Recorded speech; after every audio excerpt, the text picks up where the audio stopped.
अस्सलाम वालेकुम जनाब।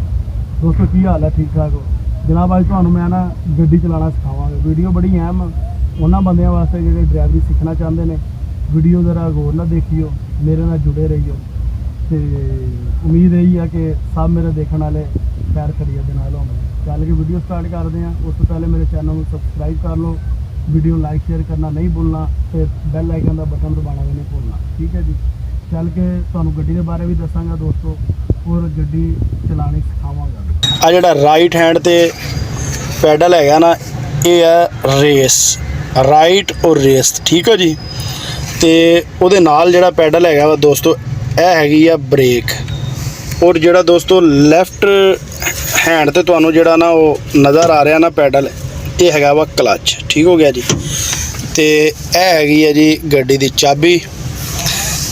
जदों भी दोस्तों तुसी गड्डी नू स्टार्ट करना है ना, सब तो पहले तुसी की करना है कि क्लच वाले पैडल ते दोस्तों तुसी रखना में पैर, ठीक है, इनू बिल्कुल दबा लेना है। देख लेना है गड्डी न्यूट्रल हैगी है, न्यूट्रल का भी तुहानू मैं हुणी दसदा वां, ठीक है जी। यह होगी न्यूट्रल गड्डी। उस तो बाद दोस्तों तुसी लानी है चाबी, क्लच ते पैर रख के क्लच नू सब तो पहले तुसी लो दोस्तों, क्लच नू सब तो पहले तुसी नपना, ठीक है। तो गड्डी फिर स्टार्ट करनी है, ठीक हो गया जी। दोस्तों गड्डी स्टार्ट करन तो बाद तुसी ना गड्डी नूं हुण गेयर लाना है। गेयरां दे बारे तुहानूं मैं दसदा हैगा वां दोस्तों। सब तो पहले तुसी ना गड्डी नूं न्यूट्रल करना। न्यूट्रल का मतलब की, न्यूट्रल का मतलब ये वेख दोस्तों कि गड्डी तुहाडी किसी गेयर दे विच ते नहीं है। आ वेखो हुण किसी गेयर दे विच नहीं है, बिल्कुल फ्री हैगा वे जिहड़ा लीवर हैगा वे गेयर वाला, ठीक है। अगर ये दोस्तों न्यूट्रल होंदा है सेंटर दे विच, ठीक है। तो हुण लाइए आपां पहला गेयर। सब तो पहले दोस्तों ए क्लच नूं नपिया, क्लच नूं नप के ते राइट हैंड करके दोस्तों ते अगे नूं पुश कर दिता लीवर नूं, ये लग गया दोस्तों पहला गेयर, ठीक है जी। और दूसरा गेयर के बारे तुहानूं मैं दसां। दूसरा गेयर इस तरह ही दोस्तों, इनू पिछे लियांदा लीवर नूं सेंटर, फिर सेंटर च लियांदा, न्यूट्रल हो गया।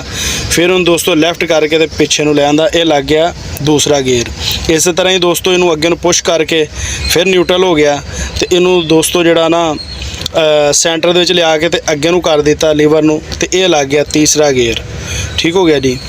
चौथा गेयर इस तरह ही दोस्तों इनू बैक लियांदा, लीवर फिर न्यूट्रल हो गया। तो इनू उस तरह ही सेंटर दे विच ही लीवर नूं पिछे नूं पुश कर देना, ये लग जाना दोस्तों चौथा गेयर।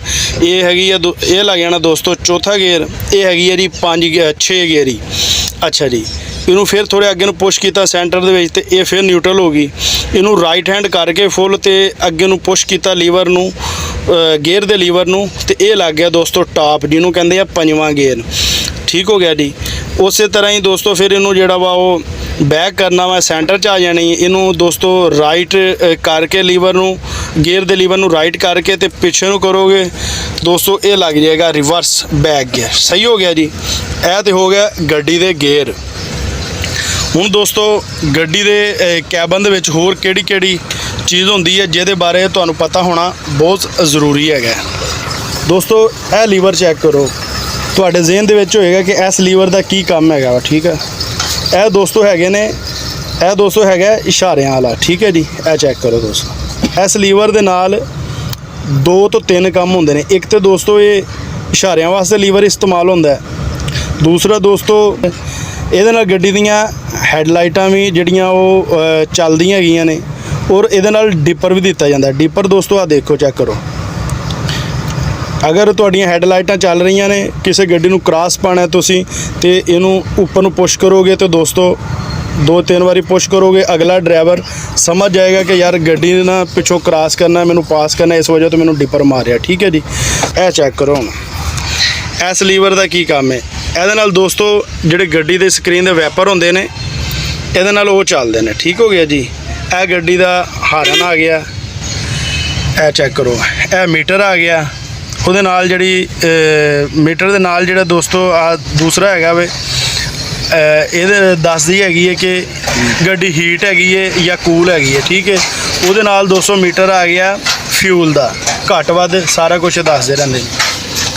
ਤੇ ਇਹ ਦੋਸਤੋ ਆ ਗਿਆ ਏਸੀ, ਇਹਦੇ ਫੈਨ ਜਾਂ ਲਾ ਲਓ, ਜਾਂ ਸਰਦੀਆਂ ਦੇ ਵਿੱਚ ਤੁਸੀਂ ਉਹ ਚਲਾਉਂਦੇ ਹੋ ਜਨਰੇਟਰ, ਦੂਸਰਾ ਹੀਟਰ, ਉਹਦੇ ਫੈਨਾਂ ਦੇ ਉਹ ਆ ਗਿਆ ਆਪਣਾ। ਔਰ ਚੈੱਕ ਕਰੋ, ਇਹ ਗੱਡੀ ਦਾ ਦੋਸਤੋ ਜਿੱਥੇ ਤੁਸੀਂ ਚਾਰਜਰ ਵਗੈਰਾ ਲਾਉਂਦੇ ਹੋ ਉਹ ਆ ਗਿਆ। ਤੇ ਇਹ ਡੈਸ਼ਬੋਰਡ, ਇਹਦੇ ਵਿੱਚ ਆਪਣਾ ਸਮਾਨ ਵਗੈਰਾ ਤੁਸੀਂ ਰੱਖ ਸਕਦੇ ਹੋ। ਠੀਕ ਹੋ ਗਿਆ ਜੀ। ਗੇਅਰਾਂ ਦੇ ਬਾਰੇ ਤੁਹਾਨੂੰ ਮੈਂ ਇੱਕ ਵਾਰੀ ਫਿਰ ਦੱਸਦਾ ਜਾਵਾਂ। ਗੱਡੀ ਨੂੰ ਦੋਸਤੋ ਸਟਾਰਟ ਕਰਨ ਤੋਂ ਪਹਿਲੇ ਤੁਸੀਂ ਇਸ ਚੀਜ਼ ਦਾ ਜਿਹੜਾ ਵਾ ਉਹ ਖਿਆਲ ਕਰ ਲੈਣਾ ਕਿ ਗੱਡੀ ਤੁਹਾਡੀ ਨਿਊਟਰਲ ਹੈ, ਕਿਸੇ ਗੇਅਰ ਦੇ ਵਿੱਚ ਹੈ ਜਾਂ ਨਹੀਂ ਹੈ। ਠੀਕ ਹੈ। ਅਕਸਰ ਜ਼ਿਆਦਾਤਰ ਨੁਕਸਾਨ ਗੱਡੀਆਂ ਦੇ ਜਾਂ ਐਕਸੀਡੈਂਟ ਇਸੇ ਵਜ੍ਹਾ ਤੋਂ ਹੁੰਦੇ ਨੇ ਕਿ ਗੱਡੀਆਂ ਆਪਣਾ ਜਿਹੜਾ ਡਰਾਈਵਰ ਹੁੰਦੇ ਨੇ ਉਹ ਇਸ ਚੀਜ਼ ਦਾ ਖਿਆਲ ਨਹੀਂ ਕਰਦੇ। ਦੋਸਤੋ ਕਲੱਚ ਨੱਪਿਆ ਗੱਡੀ ਦਾ। ਠੀਕ ਹੈ। ਯਾਨੀ ਕਿ ਪਹਿਲੇ ਵੀ ਤੁਹਾਨੂੰ ਮੈਂ ਦੱਸਿਆ ਵਾ ਜਿਹੜਾ ਲੈਫਟ ਹੈਂਡ ਤੇ ਪੈਡਲ ਹੈਗਾ ਵੇ ਉਹ ਕਲੱਚ ਹੈਗਾ ਵੇ। ਕਲੱਚ ਨੱਪ ਕੇ ਦੋਸਤੋ ਲੈਫਟ ਕਰਕੇ ਗੇਅਰ ਦੇ ਲੀਵਰ ਨੂੰ ਅੱਗੇ ਨੂੰ ਪੁਸ਼ ਕੀਤਾ, ਪਹਿਲਾ ਲੱਗ ਗਿਆ। ਇਸੇ ਤਰ੍ਹਾਂ ਹੀ ਬੈਕ ਲਿਆਂਦਾ, ਸੈਂਟਰ 'ਚ ਲਿਆਂਦਾ, ਗੱਡੀ ਨਿਊਟਰਲ ਹੋ ਗਈ। ਫਿਰ ਦੋਸਤੋ ਇਸੇ ਤਰ੍ਹਾਂ ਹੀ ਬੈਕ ਲੈ ਗਿਆ ਲੈਫਟ ਕਰਕੇ ਲੀਵਰ ਨੂੰ, ਤੇ ਦੂਸਰਾ ਲੱਗ ਗਿਆ ਗੇਅਰ। ਫਿਰ ਅੱਗੇ ਨੂੰ ਕੀਤਾ, ਸੈਂਟਰ ਦੇ ਵਿੱਚੋਂ ਦੋਸਤੋ ਨਿਊਟਰਲ ਕਰਕੇ ਫਿਰ ਗੇਅਰ ਦੇ ਲੀਵਰ ਨੂੰ ਅੱਗੇ ਨੂੰ ਪੁਸ਼ ਕਰੋਗੇ ਤੇ ਤੀਸਰਾ ਲੱਗ ਜਾਏਗਾ। ਉਸੇ ਤਰ੍ਹਾਂ ਹੀ ਦੋਸਤੋ ਬੈਕ ਲੈ ਆਓਗੇ ਇਹਨੂੰ ਸੈਂਟਰ ਦੇ ਵਿੱਚ ਹੀ ਤੇ ਚੌਥਾ ਲੱਗ ਜਾਏਗਾ। ਫਿਰ ਇਹਨੂੰ ਅੱਗੇ ਨੂੰ ਕਰੋਗੇ, ਗੱਡੀ ਨਿਊਟਰਲ ਹੋ ਜਾਏਗੀ। ਫਿਰ ਰਾਈਟ ਕਰਕੇ ਅੱਗੇ ਨੂੰ ਲੀਵਰ ਨੂੰ ਪੁਸ਼ ਕਰੋਗੇ ਤੇ ਦੋਸਤੋ ਪੰਜਵਾਂ ਗੇਅਰ ਲੱਗ ਜਾਏਗਾ। ਅਗਰ ਤੁਸੀਂ ਰਿਵਰਸ ਕਰਨੀ ਹੈ ਫਿਰ ਦੋਸਤੋ ਨਿਊਟਰਲ ਕਰਕੇ ਗੱਡੀ ਸੈਂਟਰ ਦੇ ਵਿੱਚ ਗੇਅਰ ਦੇ ਲੀਵਰ ਨੂੰ ਲਿਆ ਕੇ ਤੇ ਰਾਈਟ ਕਰਕੇ ਲੀਵਰ ਨੂੰ ਪਿੱਛੇ ਨੂੰ ਇਸੇ ਤਰ੍ਹਾਂ ਹੀ ਕਰ ਦੇਣਾ ਤੇ ਗੱਡੀ ਤੁਹਾਡੀ ਦੋਸਤੋ ਰਿਵਰਸ ਹੋ ਜਾਏਗੀ। ਹਾਂਜੀ ਦੋਸਤੋ, ਕੁਛ ਨਾ ਕੁਛ ਤੁਹਾਨੂੰ ਗੱਡੀ ਦੀ ਡਰਾਈਵਿੰਗ ਦੇ ਬਾਰੇ ਪਤਾ ਚੱਲ ਗਿਆ ਹੋਵੇਗਾ। ਕੋਈ ਹੋਰ ਗੱਲਬਾਤ ਪੁੱਛਣੀ ਹੋਵੇ ਕਮੈਂਟ ਸੈਸ਼ਨ ਦੇ ਵਿੱਚ ਦੱਸ ਦਿਆ ਜੇ। ਬਕਾਇਆ ਵੀਡੀਓ ਕੈਸੀ ਲੱਗੀ ਇਹ ਵੀ ਕਮੈਂਟ ਵਿੱਚ ਜ਼ਰੂਰ ਦੱਸਿਆ ਜੇ। ਤੇ ਸਾਨੂੰ ਦਿਓ ਇਜਾਜ਼ਤ, ਮਿਲਾਂਗੇ ਨਵੀਂ ਵੀਡੀਓ ਦੇ ਨਾਲ। ਅੱਲਾ ਹਾਫਿਜ਼।